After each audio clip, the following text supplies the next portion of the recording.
ద్వితీయోపదేశ కాండ గ్రంథము 7వ అధ్యాయము 1వ వచనం. ద్వితీయోపదేశ కాండ గ్రంథము పెద్ద బైబిల్లో పాత నిబంధనలో 151వ పేజీ.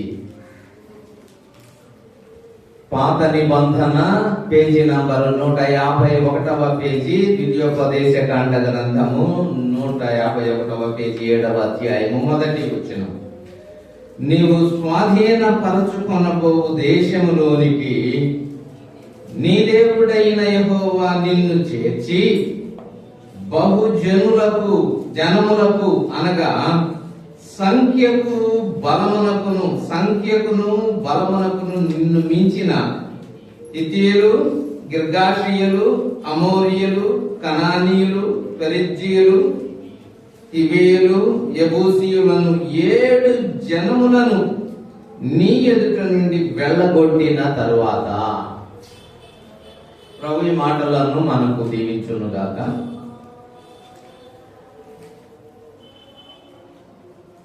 ప్రభువు ఇశ్రాయేలు ప్రజలను ఐగుప్తు దేశము నుండి నడిపించుకుంటూ తీసుకొని వస్తూ ఉన్నాడు. వారికి వాగ్దాన భూమి అని ఒకటి ఉన్నది. వారి కొరకు వాగ్దానం చేశాడు దేవుడు. ఎవరు వారు అంటే అబ్రహాముతో వాగ్దానం చేశాడు, ఇసాకుతో వాగ్దానం చేశాడు, యాకోబుతో వాగ్దానం చేశాడు. ఇదిగో ఈ దేశం మీకు ఇస్తాను అని. అయితే వీరు 430 సంవత్సరాలు ఐగుప్తు దేశంలో బానిసలుగా ఉన్నారు. ఐగుప్తు దేశంలో బానిసత్వం చేశారు, కఠినమైన బానిసత్వం చేశారు. ఎందుకు అసలు వీళ్ళు ఐగుప్తు దేశానికి బానిసలుగా వెళ్ళవలసి వచ్చింది?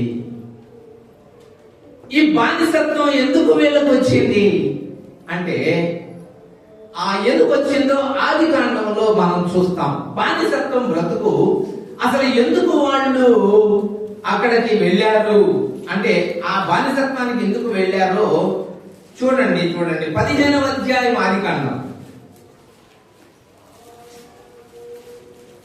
ఆదికాండము 15వ అధ్యాయం 13వ వచనాన్ని చదువుతున్నాను. 13వ ఆదికాండము 15వ అధ్యాయము 13వ వచనం. ఆయన అంటే దేవుడు ఆయన నీ సంతతి వారు తమది కాని పరదేశమందు నివసించి ఆ దేశపు వారికి దాసులుగా ఉందురు. వారు 400 ఏళ్ళు వీరిని శ్రమ పెట్టుదురు. ఆ దేవుడు భవిష్యత్తు తెలిసిన దేవుడే స్పష్టంగా చెప్పాడు. అబ్రహాం నీ సంతానం 400 సంవత్సరాలు బానిసలుగా ఉంటారు, దాసులుగా ఉంటారు అని చెప్పాడు. ఎందుకు ఆ మాట చెప్పాడో ఆ 11వ వచనం లేకపోతే 10-11 వచనాలు చదువుతున్నా జాగ్రత్తగా. అతడు అవన్నీ తీసుకొని వాటిని నడుమకు ఖండించి దేని ఖండమును దాని ఖండమునకు ఎదురుగా నుంచెను. పక్షులను అతను ఖండింపలేదు.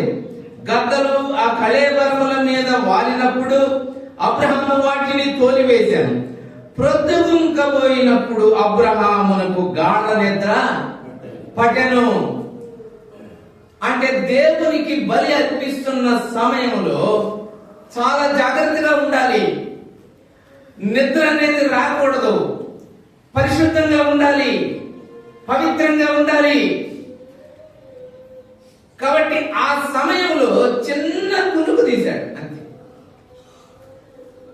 ఆరాధన సమయంలో కునుకు తీయడం అనేది అది శాపానికి సూచనగా వచ్చింది. ఆ గాఢ నిద్ర పట్టింది. భయంకరమైన కట్టెకి చీకటి అతని కమగా ఆయన నీ సంతతి వారు తమది కాని ఎందుకున్న నా సంతానం వాళ్ళకి దేశం ఇస్తానన్నావు కదా, వాగ్దానం చేసావు కదా, ఇది మాకిచ్చే దేశం కదా, మరి మా సంతతి వారు ఎందుకు అట్లా వెళ్ళాల్సి వచ్చిందంటే ఆరాధన సమయంలో చాలా జాగ్రత్తగా ఉండాలి. అందుకే జ్ఞాపకం చేస్తాం, మనం ఆరాధిస్తున్న దేవుడు ఆయన ఆషామాషి దేవుడు కాదు, అందరి లాంటి దేవుడు కూడా కాదు. మళ్ళీ చెప్తున్నా, యేసుక్రీస్తు ప్రభుని దేవుణ్ణి ఇతరులతో పోలుస్తారేమో, ఆయన ఎవరితో పోల్చడానికి ఆయన పరిశుద్ధుడు, చాలా ఆయన నిష్కళంకుడు, ఆయన చాలా పవిత్రుడు. ఆ చిన్న నిద్ర పట్టిందంట ఆయన, ఆ గాఢ నిద్ర పట్టింది. ఆరాధన చేసే సమయంలో, దేవునికి బలి అర్పించే సమయంలో, దేవునికి అర్పణ అర్పించే సమయంలో ఎంత జాగ్రత్తగా ఉండాలో ఇక్కడ మనం నేర్చుకోవాల పాఠం. ఆ పరిశుద్ధుడైన దేవుణ్ణి ఆరాధించేటప్పుడు ఆ పరిశుద్ధుడైన దేవునికి సన్నిధికి మనం వచ్చినప్పుడు చాలా జాగ్రత్త. అందుకని నేను పిటరప్ సైలెంట్ గా ఉండాలి అంట.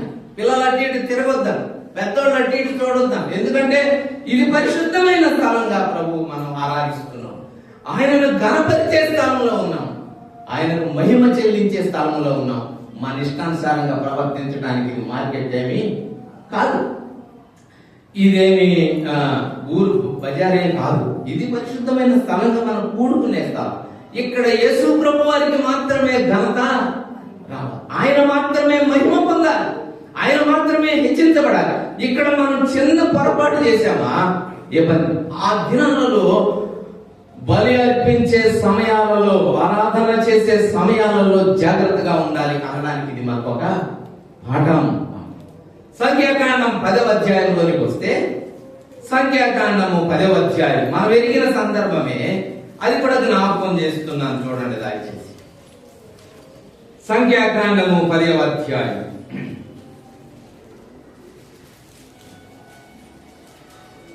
సంఖ్యాకాండము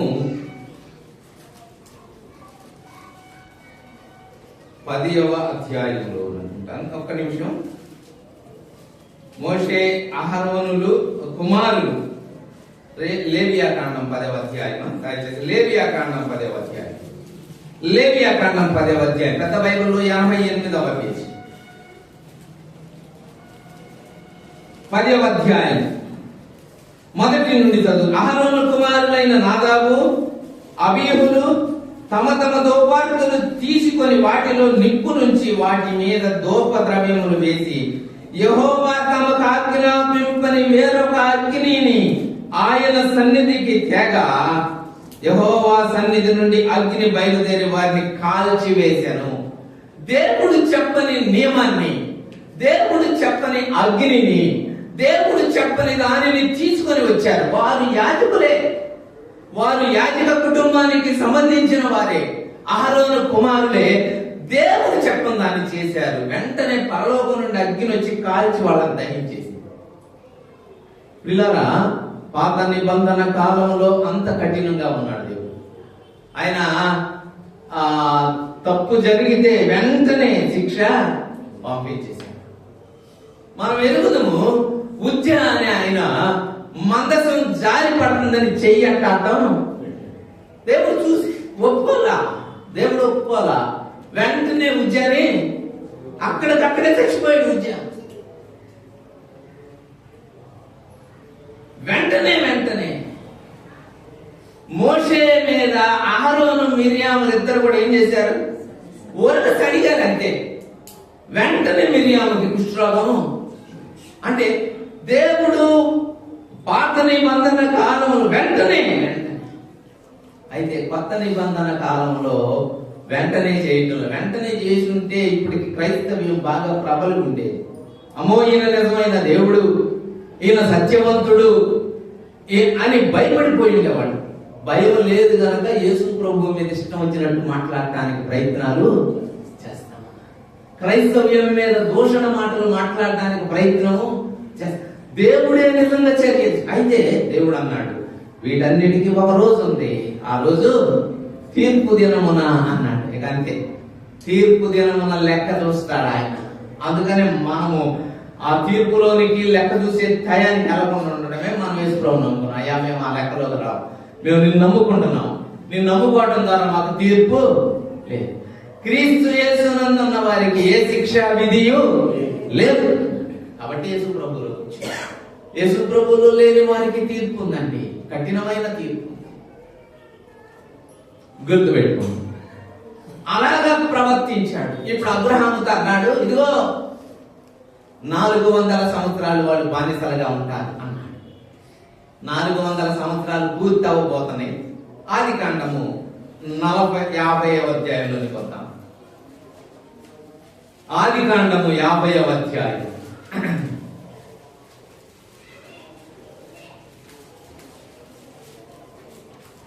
25వ వచనం.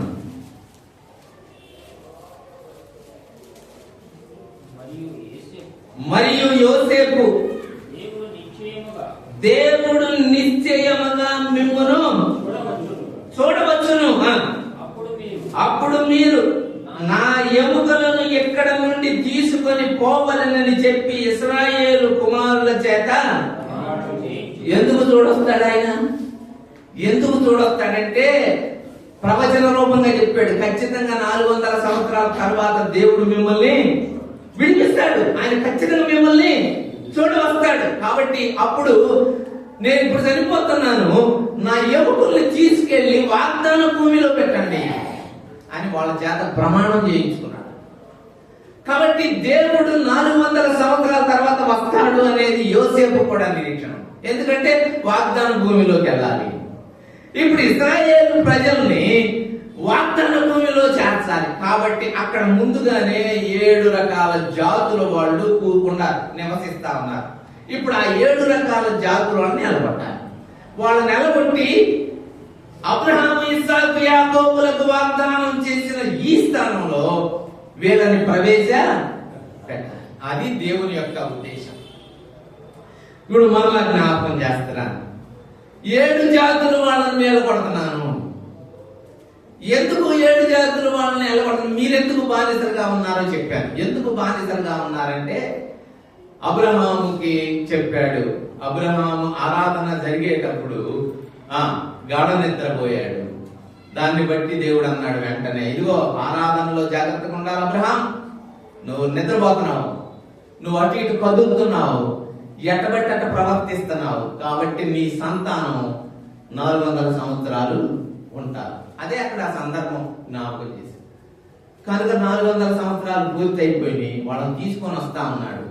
ఇప్పుడు 7 జాతుల్ని బయటికి 7 జాతుల్ని తరమకపోతే ఏమవుతుంది? నేను 4 పాయింట్లు చెప్పాను. అంటే 2 పాయింట్లే మనం అర్థం చేసుకున్నాం. 4 మొత్తానికి 5 పాయింట్లు ఉన్నాయి దీంట్లో. ఎందుకు వాళ్ళని తరుగుతున్నాడు దేవుడు అని, ఎందుకు ఆ ప్రాంతం నుంచి వాళ్ళని నిలబడుతున్నాడు అనేది 5 పాయింట్లు ఉన్నాయి. మొట్టమొదటి పాయింట్ నేను ఒకటి జ్ఞాపకం చేశాను. చూడండి ద్వితీయోపదేశకాండ గ్రంథం 8వ అధ్యాయం 20వ వచనంలో మొట్టమొదటి పాయింట్.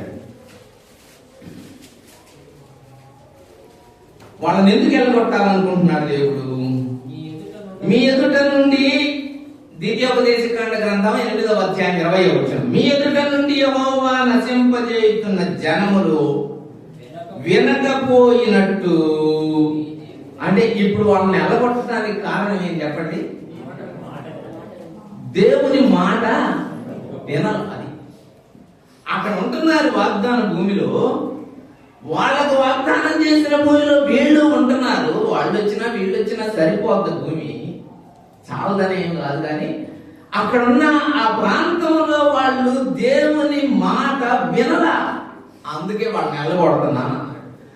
వారిని వెళ్ళగొట్టడానికి మీ ఎదుట నుండి నేను వెళ్ళగొట్టుతున్న జనులు నా మాట విననట్లు మీరు కూడా వినకపోతే ఏంటి చెప్పండి? మేము కూడా if you do not listen me you will be punished. మీరు కూడా శిక్షించబడతారు, మీరు కూడా పనిష్ చేయబడతారు. వాళ్ళు విననట్లు మీరు వినకపోతే మీరు కూడా శిక్షించబడతారు. దేవుడికి పక్షపాతం అనేది మనకుంటది. పక్షపాతం అది మనోడు రోగు అంటాం, మనోడు కాదు. దేవునికి పక్షపాతం లేదు, కానీ మనకు కూడా ఏముండకూడదు ఎప్పుడు. అది కూడా మనం చదువుకున్నాం, అది కూడా ఆలోచన చేసాం. మరి మీ అందరికి గుర్తుందో లేదో నాకు అర్థం కాలేదు, కానీ అది ఆ మాటలు ఖచ్చితంగా గుర్తు చేశా. దేవునికి పక్షపాతము లేదు. ఏ జనాంగములోనైనా తన యందు భయభక్తులు కలిగి నీతిగా నడుచుకుని వారిని ఆయన అంగీకరించును అని అపోస్తలుల కార్యముల గ్రంథం 10వ అధ్యాయం 34, 35 వచనాలు మనం చదివాం. దేవుడు పక్షపాతి కాడని నిజముగా గ్రహించి ఉన్నారు. ఏ జనాంగంలోనైనా నీతిగా నడుచుకుని వారిని, ఇష్టానుసారంగా నడుచుకునే వాళ్ళని కాదు. మళ్ళీ చెప్తున్నాను, పక్షపాతంతో ప్రవర్తించే వాళ్ళని కాదు, అబద్ధాలు ఆడుతూ మోసాలు చేసే వాళ్ళని కాదు, నీతిగా నడుచుకునే వాళ్ళని ఏర్పరచుకుంటాడు. ఒకవేళ మనం ఏర్పరచుకున్నట్టు కనబడవచ్చు, కానీ అబద్ధాలు, బూతులు, దొంగతనాలు, మోసపు మాటలు చెప్తే ఆయన ఏర్పరచుకోడు, పక్కకు తోసి అవలపడేస్తాడు.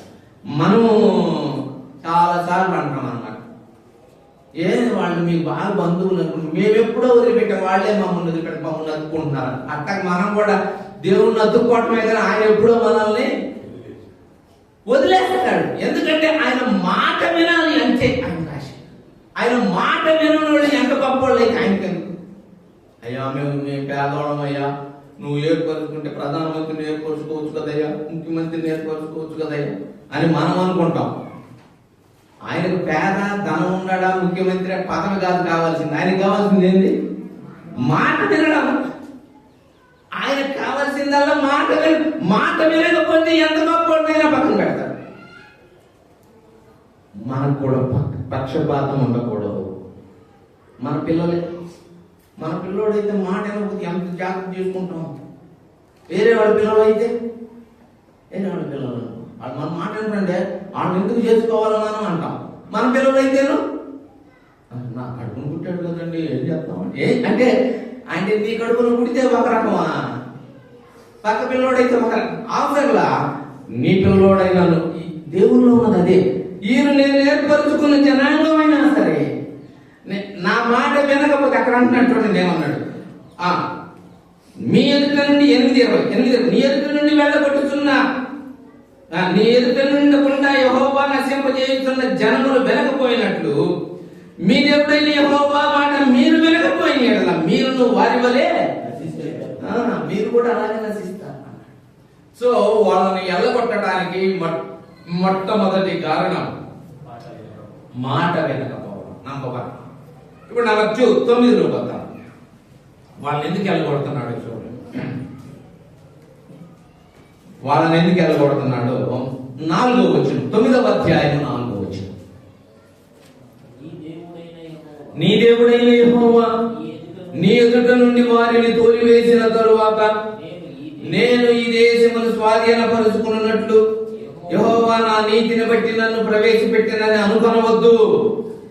ఈ జనముల చెడుతనమును బట్టియే యెహోవా నీ ఎదుట నుండి వారిని 8వ అధ్యాయం 20వ వచనం ప్రకారం మాట వినకపోవడాన్ని బట్టి వెళ్ళగొడుతున్నాను అన్నాడు.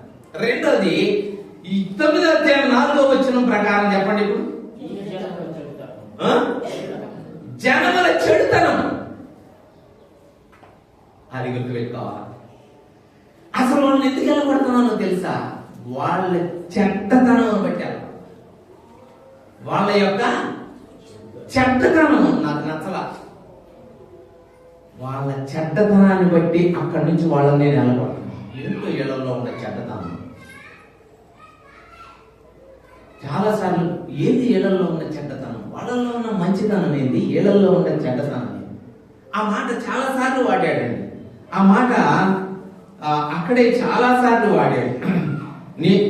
4వ వచనం చివరి లైన్లో ఈ జనముల చెడుతనమును బట్టియే అన్నాడు. 5వ వచనం మధ్యలో ఈ జనముల చెడుతనమును బట్టియే అన్నాడా?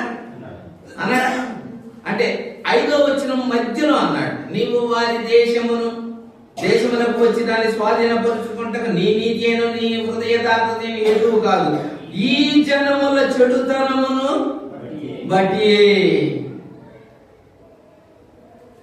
ఈ జనముల చెడుతనమును బట్టియే. ఈ జనముల చెడుతనం. జాగ్రత్తగా ఆలోచన చేద్దాం. ఆ దేశంలో నుండి ఇశ్రాయేలీల కంటే బలమైన జనాంగం, ఎక్కువ జనాంగం. చాలా మంది ఎక్కువ ఉంటే కోరుకుంటారు, తక్కువ ఉంటే కోరుకుంటారు. ఎప్పుడైనా 100 మంది ఆ రంగానికి పోతే ఎక్కువ ఉన్న సంఘం కావాలి చాలా మందికి కదా. తక్కువ ఉన్న సంఘం తక్కువ మంది అండి, ఇంకో ఆడైతే ఎక్కువ. కానీ దేవుడు ఎక్కువ తక్కువ కాదు, ఆయనకు కావాల్సింది ఆయనకు పరిశుద్ధత కావాలి, ఆయనకు నమ్మకత్వం కావాలి, ఆయనకి యథార్థత కావాలి, ఆయనకు సత్యం కావాలి. అంతే. దేవుడు కోరుకునేది వేరు, మనుషులు కోరుకునేది వేరు. అందుకనే దేవుడికి మనుషులకి ఎప్పుడు చాలా వ్యత్యాసం ఉంది. ఆయన కోరిక వేరు, ఆయన ఆలోచన వేరు, మనుషుల ఆలోచన వేరు. అన్నాడు కదా, బలము కంటే అన్నాడు 7వ అధ్యాయం మొదటి వచనంలోనే. 7వ అధ్యాయం మొదటి వచనంలో ఏమన్నాడు చూడండి. నీవు స్వాధీనపరచుకుని పోవు దేశంలోనికి నీ దేవుడైన యెహోవా నిన్ను చేర్చి బహుజనములకు అనగా సంఖ్యకును బలమునకును నిన్ను మించిన వాడు. అయితే వాళ్ళని ఎందుకు బయటికి పంపిస్తున్నానో తెలుసా? వాళ్ళని ఎందుకు వెళ్ళబడుతున్నానో తెలుసా? వాళ్ళ యొక్క చెడుతనమును బట్టి.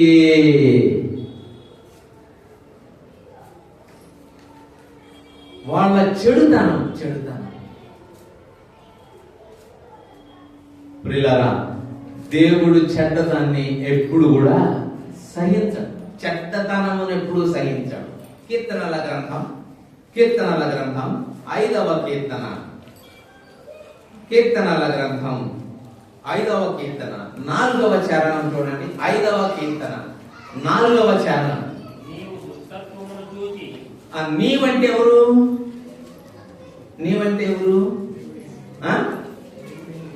దేవుడు. ఆ దేవుడు గురించి రాస్తున్నాడు కీర్తనకారుడు. అయ్యా, నీవు దుష్టత్వమును చూచి ఆనందించే దేవుడు కాదు, చెడుతనమునకు. ఇప్పుడు వీళ్ళని ఎలగొట్టడానికి కారణం చెప్పండి. ఈ 7 జనాంగాలను ఎలగొట్టడానికి కారణం చెప్పండి. వాళ్ళ చెడుతనం. దేవుడు అంటాడు, దావీదు కీర్తన రాస్తా, అయ్యా దేవా, చెడుతనానికి నీ దగ్గర స్థానం ఉండదు, చెడ్డతనానికి స్థానం ఉండదు దేవుని దగ్గర. దేవుడు చెడును చూసి దుష్టత్వాన్ని చూసి ఆనందించే దేవుడు. చెడ్డదాన్ని ఆయన ఏం చేస్తాడు? తోలేస్తాడు. చెడుతనమునకు నీ యొక్క స్థానము లేదు. నీవు దుష్టత్వాన్ని చూసి ఆనందించేవాడవు కాదు, చెడుతనమునకు నీ యొక్క. వీళ్ళల్లో చెడుతనం ఉందా? వీళ్ళల్లో ఏముంది? చెడుతనం. ఏందో ఆ చెడుతనము? ఒకసారి నేను మన జ్ఞాపకం చేస్తాను, దాన్ని రిఫర్ చేయడానికి. రాజుల 2వ గ్రంథం 17వ అధ్యాయం 11వ వచనం. రాజుల 2వ గ్రంథం 17వ అధ్యాయము 11వ వచనం. చెడుతనం ఏంటో జ్ఞాపకం చేయడానికి ప్రయత్నం చేస్తాను. తమ ఎదుట నిలవకుండా యెహోవా వెళ్ళగొట్టిన జనముల వాడుక చొప్పున ఉన్నత స్థలములలో ధూపము వేయుచు. అంటే చెడుతనం అంటే ఏం క్లారిఫికేషన్ ఇస్తున్నాడు చెప్పండి. ఇప్పుడు ఉన్నత స్థలములలో ధూపము వేయుచు, చెడుతనము జరిగించు, యెహోవాకు కోపము. అంటే దేవుడు వెళ్ళగొట్టిన జనాలు చేసే పని ఏంటంటే, దేవుడు అనే ఆయనకి ఎక్కడ పడితే అక్కడ ధూపం వేయటం. ఉన్నత స్థలాలు అంటే ఇంకొక మాట చెప్పాలి అంటే చూడండి 12వ వచనం. చేయకూడదని వేటిని గూర్చి యెహోవా తమకు ఆజ్ఞాపించునో వాటిని చేసి పూజించుచుండిరి. అది చెడుతనం అంటే. మళ్ళా నేను జ్ఞాపకం చేస్తున్నాను, చెడుతనము అనే దానికి ఇక్కడ ఒక క్లారిఫికేషన్ ఇచ్చాడు. ఏంటంటే ఉన్నత స్థలములలో ధూపం వేయడం. దేన్ని చెయ్యొద్దని చెప్పాడో వాటిని చేసుకొని ఏం చేయడం? పూజించడం. అది చెడుతనంగా భావించాడు దేవుడు. జాగ్రత్తగా గుర్తుపెట్టుకోండి. వికెట్నెస్. చెడుతనం అంటే దేవుడు ఏది చెయ్యొద్దని చెప్పాడో దాన్ని చేసుకోవటం. ఏం చెప్పాడు? ఏది చెయ్యొద్దని చెప్పాడు, దేన్ని పూజించొద్దని చెప్పాడు. నిర్గమకాండం 20 అధ్యాయం మొట్టమొదటి వచనం. నిర్గమకాండం 20 అధ్యాయం 30 మొట్టమొదటి వచనం. నిర్గమకాండం 20 అధ్యాయం మొట్టమొదటి వచనం. దేవుడు ఈ ఆజ్ఞలన్నీ వివరించి చెప్పాను. నీ దేవుడైన యెహోవాను నేనే. జాగ్రత్తగా వినండి. నీ దేవుడైన యెహోవాను నేనే. దాసుల గృహమైన ఐగుప్తు దేశములో నుండి నిన్ను వెలుపలికి రప్పించింది. బయటికి తెచ్చిన వాడని నేనే. నేను తప్ప వేరొక దేవుడు నీకు ఉండకూడదు. అది దేవుడు ఆజ్ఞ. ఇంక వేరే దేవుడు అనేవాడు నీకు ఉండకూడదు. అయినా ఆకాశమందే గాని క్రింద భూమి అందే గాని భూమి క్రింద నేల అందే గాని ఉండు దేని రూపమునైనను విగ్రహమునైనను నీవు చేసుకొనకూడదు. అది దేవుడు ఖండితంగా ఆజ్ఞ. వాటికి సాగిలు పడకూడదు, వాటిని పూజింపకూడదు. ఇప్పుడు మనం రాజుల 2వ గ్రంథం 17వ అధ్యాయం 12వ వచనం, చేయకూడదని దేనిని ఆజ్ఞాపించాడో వాటిని చేసుకొని వాళ్ళు ఏం చేస్తున్నారంట? పూజిస్తున్నారు. అసలు మీరు దేన్ని పూజించాల్సిన అవసరం లేదనేది ఆజ్ఞ. అయితే ఈ జనాలు 7 జనాంగాలు చెడుతనం చేశారంటే అర్థం ఏంటంటే దేవుణ్ణి పూజించట్ల వాళ్ళు వేటినో పూజిస్తా వచ్చారు. అది దేవుడు సహించలేకపోయాడు. నేను ఇప్పుడు 20 అధ్యాయం నిర్గమకాండం 20 అధ్యాయంలోనే ఇంకొంచెం నేను మాట్లాడుతా వస్తున్నాను. దాసుల గృహమైన ఐగుప్తు నుండి నిన్ను విడిపించిన వాడను నేనే, నీ దేవుడైన యెహోవాను నేనే. నా బొమ్మ చాలు మీకు అన్నాడా? నా బొమ్మ పెట్టుకోండి, మిగిలిన బొమ్మలన్నీ నా బొమ్మ కూడా అవసరం లేదు. దేవుడు ఆత్మ కనుక ఆయనను ఆరాధించువారు ఆత్మతోను సత్యముతోను ఆరాధించాలే గాని బొమ్మ పెట్టుకోవడానికి వీలు. యేసు ప్రభు అసలు ఆయన వద్దు, ఏది చేయకూడదు అంటే, ఏ పటం పెట్టుకోవద్దు అంటే, ఏది పెట్టుకోబాకండి. ఆకాశం అందే గాని, భూమి అందే గాని, భూమి కింద నీళ్ళ అందే గాని ఏ రూపమును మీరు చేసుకోకూడదు, దేనికి సాగిల పడకూడదు, దేనికి నమస్కరించకూడదు, దేనిని పూజించకూడదు.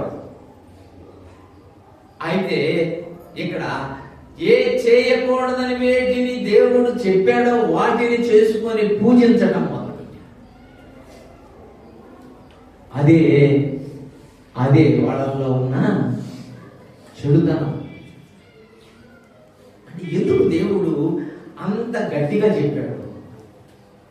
ఎందుకు ఎవరిష్టం వాళ్ళది కదా, ఎవరిష్టం వాళ్ళది. మీ ఇంట్లో ఉండాలి 10 మంది పిల్లలు, నీకు 4-3 పిల్లలు అనుకో, వాళ్ళ ఇష్టం వచ్చినట్టు వాళ్ళు చేస్తున్నారు అనుకో, తల్లిగానో తండ్రిగానో వాళ్ళ ఇష్టం వాళ్ళది కదా అంటావా? నాకు కూర్చోండి చెప్పినట్టు ఏనండి అంటావా? నీ ఇష్టం నీది, నా ఇష్టం నాది అంటావా? ఎందుకను? నీ పిల్లలు వాళ్ళు ఇష్టం వచ్చినట్టు వాళ్ళు చేస్తుంటే మన పిల్లలు ఇష్టం వచ్చినట్టు చేయి అంటావా? అను. వాళ్ళకు డిసిప్లైన్ నేర్పిస్తావు, వాళ్ళకు క్రమశిక్షణ నేర్పిస్తావు, వాళ్ళని మంచి బాటలో నడిపించడానికి ప్రయత్నం. అట్లాగే దేవుడు కూడా భూమి మీదకి మనల్ని పంపించాడు, మనం ఒక క్రమశిక్షణలో నడిపించాలని ఆయన ఆశ. మన ఇష్టం వచ్చినట్టు మనం భూమి మీద బ్రతకడానికి కాదు, మన ఇష్టం వచ్చింది చేయడానికి కాదు, ఆయన ఇష్టం చేయడానికి పంపించాడు మనం. అందుకని అన్నాడు, ఆజ్ఞాపించాడు, నేనే మీ దేవుణ్ణి, నేను తప్ప నా రూపాన్ని కూడా చేసుకోవచ్చు, నా రూపాన్ని కూడా చేయొద్దు, ఏ రూపమును చేయకూడదు. అంటే వీళ్ళు ఏం చేశారో తెలుసా? నిర్గమకాండము 32వ అధ్యాయం, నిర్గమకాండం 32వ అధ్యాయం,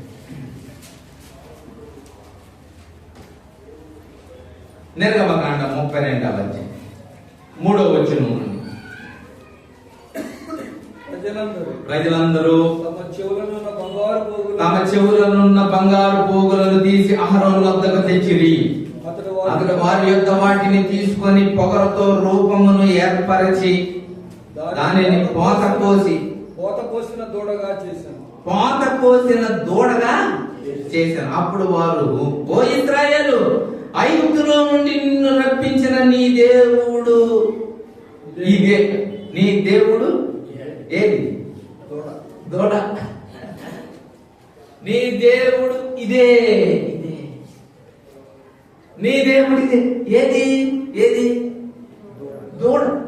అసలు ఏ రూపాన్ని చేసుకోవద్దని దేవుడు అంటే ఇంతకు ముందు ఇశ్రాయేలీలను కనాను దేశంలో ప్రవేశపెట్టబోయే ముందు అక్కడున్న 7 జాతుల జనాంగాలు చెడుతనం చేశారన్నాడు.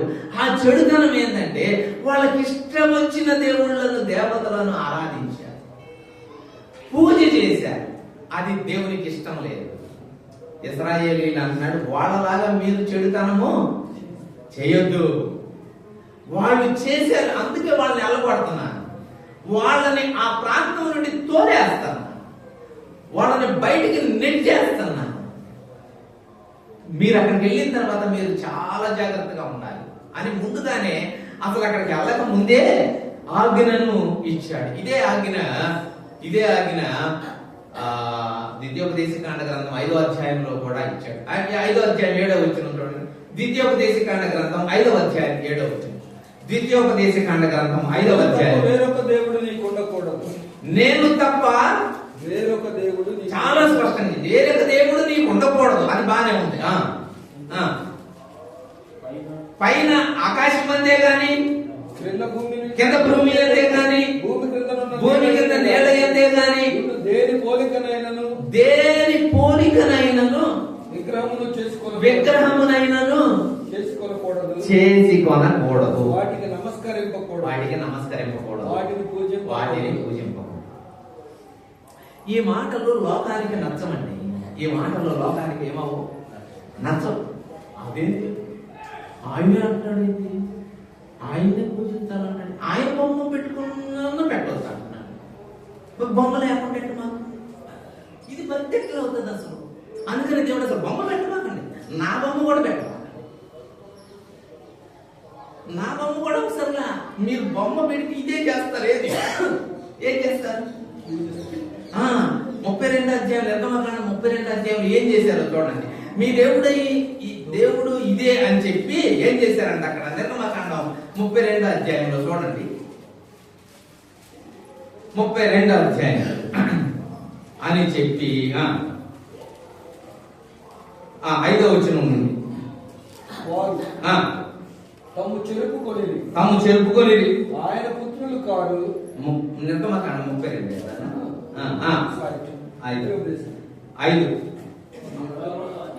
అహరోను అని చూసి దాని ఎదుట ఒక బలిపీఠము కట్టెను. మరియు అహరోను రేపు యెహోవాకు అసలు పండగ ఈయన చెప్పలే ఇంతవరకు. పండగ దేవుడు అని ఆయన మీకు ఇన్ని పండగలు ఉండే ఇంత పండగ అని చెప్పలా. వీళ్ళే నిర్ణయం అన్నమాట. రేపు మనకి పండగ వీళ్ళే అనుకుంటున్నారు, ఇక చేసుకున్నారు. రేపు పండగ. మరునాడు వారు ఉదయమున లేచి దహన బలులను సమాధాన బలులను అర్పించిరి. అప్పుడు జనులు తినుటకును త్రాగుటకును కూర్చుండి ఆడుటకు. ఇక ఈ బొమ్మ పెడితే ఇదే. ఏది బొమ్మ పెట్టారా? ఇదే తంతు. ఏది తంతు? తినటం, తాగటం, ఎగరటం, డాన్సులు వేయటం, ఇష్టం వచ్చినట్టు ప్రవర్తించడం. అది కాదు భక్తి అంటే. దేవుడు అసలు దాన్ని, అందుకే ఈ జనులు ఇలా చేశారు కాబట్టి వాళ్ళని తోసేసి మిమ్మల్ని అక్కడికి తీసుకెళ్తాను. ఆ దేశంలోకి మిమ్మల్ని తీసుకెళ్తానికి కారణం ఏంటంటే ఆ జనుల యొక్క చెడుతనము. ఆ జనుల యొక్క చెడుతనమే. ఇప్పుడు జాగ్రత్తగా ఆలోచిద్దాం. ఎందుకు దేవుడు అసలు బొమ్మని పెట్టొద్దు అంటున్నాడు? ఏది చెయ్యొద్దు, ఏ రూపాన్ని చెయ్యొద్దు అంటున్నాడు? ఎందుకు దేవుడు చెయ్యొద్దు అంటున్నాడు? 42వ అధ్యాయం యెషయా గ్రంథంలో మాట్లాడు. యెషయా గ్రంథం 42వ అధ్యాయం. యెషయా గ్రంథం 42వ అధ్యాయం 8వ వచనం. యెహోవాను నేనే, ఇదే నా నామము, మరి ఎవరికి నా మహిమను నేను ఇచ్చువాడను కాను. నాకు రావలసిన స్తోత్రమును విగ్రహములకు చెందనీయను. దేనికి చెందనీయడంట? ఇప్పుడు చాలా మంది ఏమన్నారంటే యేసు ప్రభుదే కదయ్యా పెట్టింది, వాళ్ళ అమ్మదే కదయ్యా పెట్టింది. ఎవరు అమ్మదే? వాళ్ళ అమ్మదే కదా పెట్టింది. ఆమె గొప్ప ఆమె కదా, ఆమె తర్వాత ఈయన కదా, ఈయన ఇద్దరు బొమ్మలు కలిపి పెట్టాం కదా. వాళ్ళకే కదా మేము కొబ్బరికాయ పడుతుంది, వాళ్ళకే కదా మేము సాంబ్రాణి కడ్డీలు వెలిగిస్తుంది, వాళ్ళకే కదా. అసలు ఆయన వద్దున ఆయన నాకు రావలసిన మహిమ నాకు వచ్చేటట్టుగా హృదయంలో ఇవ్వండి, నాకు ఆత్మతో ఇవ్వండి, సత్యముతో ఇవ్వండి. అక్కడ పెట్టుకొని నాకు రావలసిన స్తోత్రమును విగ్రహములకు చెందనీయను. No, idolatry is prohibited. విగ్రహారాధన అనేది నిషేధం.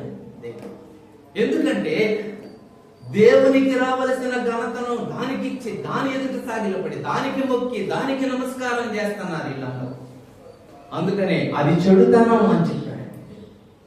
అందుకే ఈ జనాన్ని నేను ఎలబడుతున్నాను అన్నాడు. అందుకే ఈ జనాన్ని నేను అసహించుకుంటాను అన్నాడు. నన్ను అసలు పండగ లేకపోతే వీళ్ళు ఆయన పేరు చెప్పి ఒక దూడను చేసుకొని ఇప్పుడు ఏమంటున్నారు, ఇది పండగ మనకి. ఏది పండగ? ఏది పండగ? మనకు అసలు ప్రతి ఆదివారము పండుగే. ఏం పండుగ మనకి? మనది పస్కా పండుగ. మనది మన ప్రభు అయిన యేసు క్రీస్తు మనకు బలి అయిన పండగ. మన పస్కాను ఆచరిద్దాం అని కొరింథీ పత్రికలో చాలా స్పష్టంగా ఉంది. పస్కా పండుగను ఆచరిద్దాం, అదే మన పండుగ. ఇంకా అంతకంటే మనకు పండుగలు లేవు. పండుగలు ఉంటాయి అని ఎవరన్నా అన్నారంటే వాళ్ళు వాక్యానికి వ్యతిరేకంగా మాట్లాడుతున్నారని మనం అర్థం చేసుకున్నాం. అదేమో కిస్మిస్ కూడా లేదు మనకి, ఏసుకులు కూడా లేదా మనకి, ఈ లేవు అయి లేవు, మనకి పండగలేవి ఇవ్వలే యేసు. ఈ పండగలు వచ్చిన దగ్గర నుంచి అప్పుల కోసం తిరగడం మొదలు పెట్టాను. బట్టలు కొనాలి, పిండి వంటలు చేయాలి, అవి చేయాలి, ఇది చేయాలి. ఎక్కడ డబ్బులు లేవన్నా మరి పండగ చేయాలి కదా. అందుకని దేవుడు అన్నాడు, అసలు మీ పండగలే, మీరు అప్పుల కోసం తిరగబాకండి, జనం వైపు చూడబాకండి, మీకున్న దాంతో తృప్తి కలిగి ఉండండి. ప్రతి ఆదివారం నన్ను ఆరాధించడమే పండుగ. ఎంత మంచి దేవుడు అండి, ఎంత సులభం చేశాడండి మనకి, మార్గం ఎంత సులభం చేశాడు. డబ్బులు ఉండయా, మంచి వంట చేసుకో, ఇంట్లో బట్టలు కొనుక్కో, మంచి చేసుకో. అదే మనకు దేవుడు. పండగ పేరు చెప్పి చేసేవా, అది దేవుడు చాలా ఇబ్బంది పడతాడు. పండగ లేదు మనకు అసలు. పరిశుద్ధంగా ఉండండి, ప్రభువుకు మహిమ తీసుకురండి, అంతే చాలు. అసలు మనం వేసుకునే బట్టల్లో ఏ రోజుకి ఆ రోజు వేసుకోవడం సరిపోతుంది సార్. సంతోషం. ఏమి కొత్త బట్టలే కావాలని ప్రభు మనల్ని ఏమి అడగడం. కొత్త బట్టలు కట్టుకునే రావాలి, మంచి బట్టలే కట్టుకొని రావాలి. మొన్న యూట్యూబ్ లో చూస్తూ ఉంటాం, నాకు భర్తను తెగజేస్తుంది. ఎందుకంటే పండుగ చేరుకోవడమేదా, సరే కొంటానులే అంటున్నాడు. కొంటే బీరువా ఎదురా కట్టదు అంటే 2 బీరువాళ్ళు నిండుకోండి, 2 బీరువాళ్ళు నీరుకోండి. ఇప్పుడు ఏం చేయాలి? వాడు ముందు చీర కొనబోయే ముందు బీరువా కొనాలి. ఇప్పుడు ముందు చీర కంటే ముందు ఏం కొనాలి? బీరువా కొంటాలి అన్నాడు. బీరువా కొంటే ఎక్కడ పెడతావు? ఇల్లు లేదు, మళ్ళీ ఇల్లు కట్టాలి. సరే ఇల్లు కూడా కడదాం అన్నాడు ధైర్యం చేసి. స్థలం ఏది అంటాడు. అంటే మరి ఇప్పుడు స్థలం అమ్మాలి, స్థలం కొనాలి, ఇల్లు కట్టాలి, బీరువా కొనాలి, చీర కొనాలి. ఎక్కడి నుంచి ఎక్కడికి పెట్టిందో లింకు. అందుకని అసలు పండగలే లేవు, ఏమి లేవు. ఏ రోజు మన దగ్గర డబ్బులు ఉంటే ఆ రోజే మనకి చక్కగా మంచి బట్టలు కొనుక్కోండి, మంచి వస్త్రాలు కొనుక్కోండి, చక్కగా మంచి వంట చేసుకోండి ఇంట్లో. ఏ రోజైనా చేసుకోండి, దానికి రోజు అనేది ఏమీ లేదు. ప్రభు మనకు అన్ని రోజులు మంచిగానే చేశాడు. సంతోషంగా ఉండాలనేదే ఆయన ఆశ. ఆయన పిల్లలు సంతోషంగా. వాళ్ళని ఎందుకు వెళ్ళగొడుతున్నానంటే వాళ్ళు ఈ పండుగలు చేస్తున్నారు, ఇలా చేస్తున్నారు కాబట్టే వాళ్ళని నేను వెళ్ళగొడుతున్నాను. అంటే దేవుడు తనకు రావలసిన మహిమను, తనకు రావలసిన ఘనతను ఏ విగ్రహానికి ఇవ్వడానికి యోహాను రాసిన మొదటి పత్రిక 5వ అధ్యాయం. యోహాను రాసిన మొదటి పత్రిక 5వ అధ్యాయం చివరి వచనం. చిన్న పిల్లలారా దేనికి వెళ్ళొద్దాం. ఇప్పుడు దాకా అసలు మనం చెప్పుకుంటున్న టాపికే వాళ్ళ 7 జాతులకు ఉన్నారు. అది చెడుతనం అదే. అందుకే వాళ్ళని నిలబడుతున్నా. వాళ్ళు ఇలా చేశారు, అది చెడుతనంగా భావించాడు. దేవుని దగ్గర చెడుతనానికి చోటు లేదు. ఆయన దుష్టత్వం చూడలేని వాడు. చెడుతనానికి ఆయన దగ్గర స్థానం లేదు ఆయనకు. అందుకనే మరలా కొత్త నిబంధనలో విశ్వాసులు కూడా ఒక హెచ్చరిక చేస్తున్నాడు. ఏంటది హెచ్చరిక? చిన్నపిల్లలారా వాటి జోలికి మీరు అసలు పోమాకండి. లోకం ఎన్నో చెబుతుందిలే, వాటి జోలికి మీరు లోకస్తులు చాలా రకాలుగా చెప్తా ఉంటారు. వెళ్ళబాకుంటాడు వాటి జోలికి, అసలు వాటిని వదిలిపెట్టేసేయండి. వాటి జోలికి వెళ్ళబాకండి, వెళ్తారేమో. కొరింథీయులకు రాసిన మొదటి పత్రిక 10వ అధ్యాయంలో ఇంకో మాట కూడా మనం చూస్తాం. కొరింథీయులకు రాసిన మొదటి పత్రిక 10వ అధ్యాయం 14వ వచనం. కాబట్టి నా ప్రియులారా దేనికి దూరంగా పారిపోండి. అసలు వాటి జోలి అది చెడుతనం అంటున్నాడు దేవుడు. వాటిని దేవుడు వద్దంటున్నాడు. వాటి జోలికి పోబాకండి అని హెచ్చరిక చేశాడు. అంతేకాదు వాటి దగ్గర నుంచి ఏం చేయండి అంటున్నాడు, పారిపోండి. You flee from the idol. పరిగెత్తండి, దూరం వెళ్ళిపోండి, దగ్గరకు రాబాకండి. వాటి జోలికి అసలు వెళ్ళనే దేవుడు దాన్ని అసహించుకుంటున్నాడు, దాన్ని చెడ్డదానిగా చూస్తున్నాడు. వారి చెడుతనమును బట్టి. సామెతల గ్రంథం 8వ అధ్యాయం 13వ వచనం. సామెతల గ్రంథం 8వ అధ్యాయం 13వ వచనం.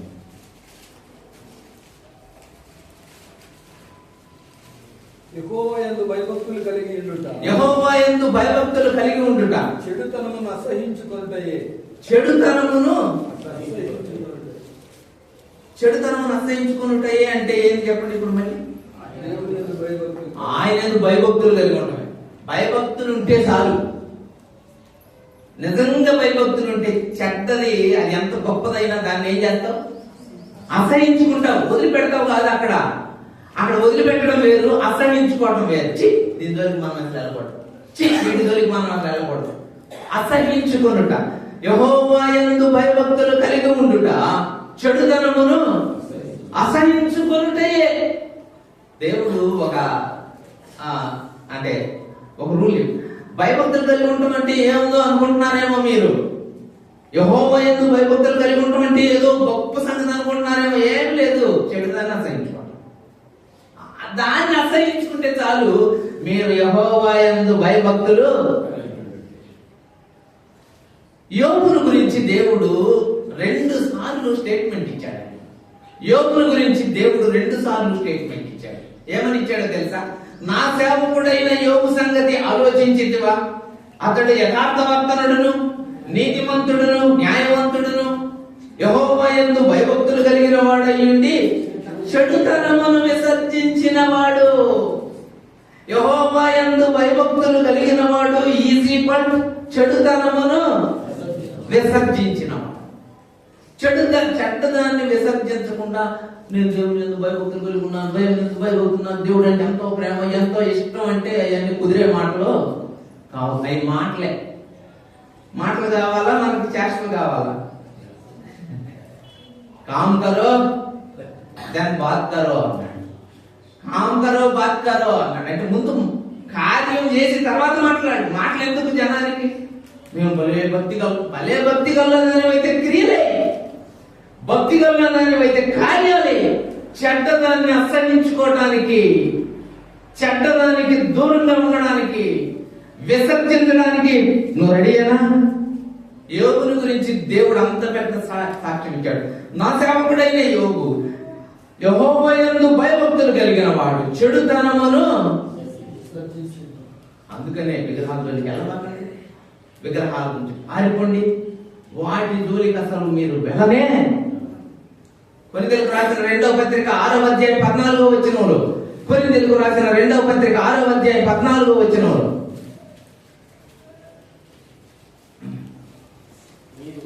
మీరు అవిశ్వాసులతో జోడుగా ఉండకూడి, నీతికి దుర్నీతికి ఏమి సాంగత్యం, వెలుగునకు చీకటితో ఏమి పొత్తు, క్రీస్తునకు బెలియాలతో ఏమి సంబంధం, అవిశ్వాసితో విశ్వాసికి పాలెక్కడది, దేవుని ఆలయములకు విగ్రహములతో ఏమి పొందిక.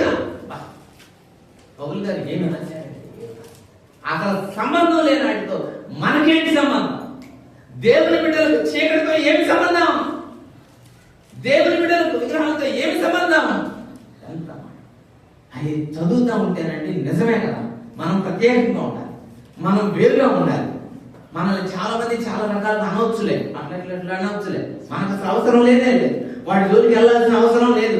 మీకు ఏమి ఇబ్బంది, మీరు ఎవరి జోలికి వెళ్తున్నారు? విశ్వాసికి అవిశ్వాసితో పాలెక్కడది, నీతికి దుర్నీతికి సాంగత్యం లేదు, చీకటికి వెలుగుకి సంబంధం లేదు, క్రీస్తుకు బెలియాలకు సంబంధం లేదు, విశ్వాసికి అవిశ్వాసికి సంబంధం లేదు, దేవుని ఆలయములకు విగ్రహములకు. దేవుడు పరిశుద్ధుడు, పాపము లేని దేవుడు, ఎన్నడూ తప్పు చేయని దేవుడు. ఆయన చెడుతనమును సహించేవాడు. మన జీవితాల్లో చెడ్డదంటే ఏంటో ఇప్పుడు దాకా చూసాం, మనం వాక్యానుసారంగా చూస్తా వచ్చాం. చెడుతనం అంటే ఏంటో చూసాం. దాని జోలికి విశ్వాసులమైన మనం ఎన్నడూ కూడా వాటి జోలికి వెళ్ళకుండా పరిశుద్ధమైన జీవితాన్ని ప్రభువుకి ఇష్టమైన జీవితం. ఆ మాటలు నేను చాలా ఉన్నాయి, నేను చెప్పాలంటే ఇర్మియా గ్రంథంలో 18:8 చూడండి ఒకసారి. ఇర్మియా గ్రంథం పాత నిబంధన 18వ అధ్యాయం 8వ వచనం. ఏ జనము గురించి నేను ఆ జనము చెడుతనము చేయుట, ఏ జనమును గురించి నేను చెప్పితునో ఆ జనము చెడుతనము చేయుట మానని ఎడల, చెడుతనము చేయుట మానని ఎడల నేను వారికి మానిన ఎడల నేను వారికి చేయనుద్దేశించిన కీడును గూర్చి సంతాపపడుదును. చెడుతనం చేస్తే కీడుంది, అయితే చెడుతనం మానితే మేలుంది. దేవుడు చెప్తున్నాడు, చెడుతనం మానేరా వారి పక్షాన్ని మేలు చేస్తా. ఏ జనాన్ని గురించి నేను చెబుతున్నానో ఆ జనాంగం వారు చేయుతున్న చెడుతనమును మానితే వారి ఎడల చేస్తానన్న కీడు చేయకుండా మానేస్తా, వాటి మేలు. మళ్ళీ ఆలోచన చేద్దాం, దేవుడే కీడు చెయ్యాలనుకుంటే ఆపగలిగే శక్తి ఎవరికి ఉందండి? ఎవరికి ఉంది? ఎవరికి లేదు. దేవుడే మేలు చేయాలనుకుంటే ఆపగలిగే శక్తి, ఆయన మేలు చేయాలంటే ఆపగలిగే శక్తి ఎవరికి లేదు. కీడు చెయ్యాలన్న ఆపగలిగే శక్తి ఎవరికి? అయితే మనం ఏమి సంపాదించుకుందాం దేవుడి నుంచి? దేవుడు మేలు చేసే విధంగా మనం ప్రవర్తిద్దాం. దేవుడు మేలు చేసే విధంగా జీవిస్తే మనకి దీవెన, ఆశీర్వాదం. మేలు పొందాలనేది అందరికీ ఉంటుంది ఆశ. మేలు పొందాలని ఉంటుందా? ఉంటుందా? అసలు జ్ఞాని అయిన సొలొమోను ఒక మాట రాశాడండి, అది కూడా మీకు చూపించాలి కానీ ఆ సందర్భం కాదు. అంటే ఇదే సందర్భం టైం అయిపోతుందని నేను ఆఫ్ చేస్తాను. చూడండి, ప్రసంగి గ్రంథం 9వ అధ్యాయం ప్రసంగి గ్రంథం 9వ అధ్యాయం 3వ వచనం. 9వ అధ్యాయం 3వ వచనం.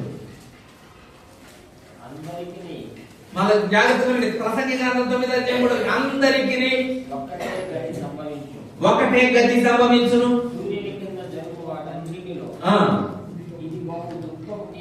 బహు దుఃఖం కలిగిస్తాను. మరియు నరుల హృదయము చెడుతనముతో అదే బాధ.